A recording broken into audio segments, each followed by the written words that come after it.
G'day, I'd like to share some history with you on our automation system. Back in 1929, the New South Wales Government announced it would begin development of the first large-scale irrigation scheme to make use of water from the Murray River. Development of our region's irrigation system started in early 1930s and continued until the last channels were completed in 1964. This irrigation system was created to control and divert the flow of local river and creek systems for the purpose of pasture for sheep, beef, dairy cattle and winter cereals.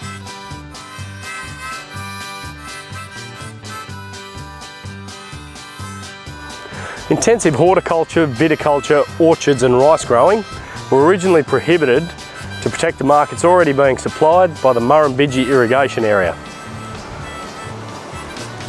The first water in the Berriquin district was officially delivered in April 1939.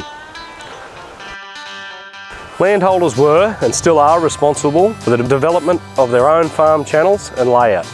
Horse teams were often used to make smaller supply channels and farm channels until tractors became more widely available in the late 1940s. The Mulwala Canal's water flows from east to west with regulating structures throughout our entire footprint.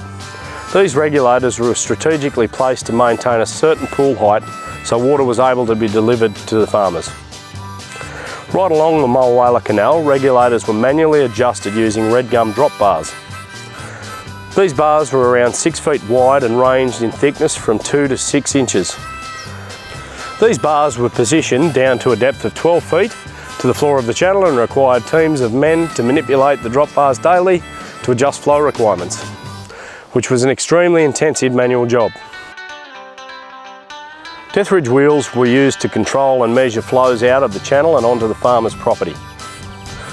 These wheels consisted of a drum on an axle that sat inside a concrete box structure in the channel that spun around and caught the volume of water by 8 V-shaped paddles fixed to the outside of the wheel. The wheel turned by water flow and measured the water by how many revolutions the Deathridge wheel spun. At the back of the Deathridge wheel was a manual slide that was adjusted accordingly to provide customers the correct flow.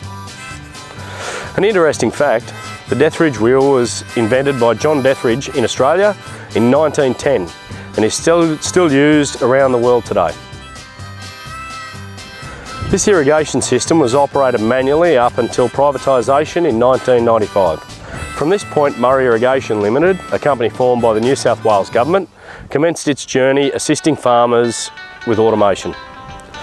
Automation can be defined as the technology by which a process or procedure is performed without human assistance.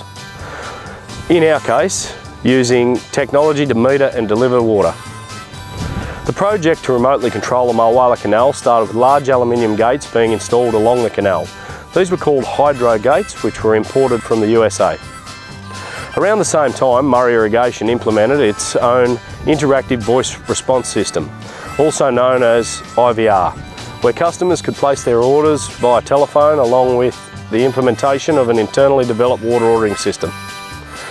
Prior to this time, channel attendants would manually collect water order cards from order boxes throughout the area and call the orders into the office via a voice radio system.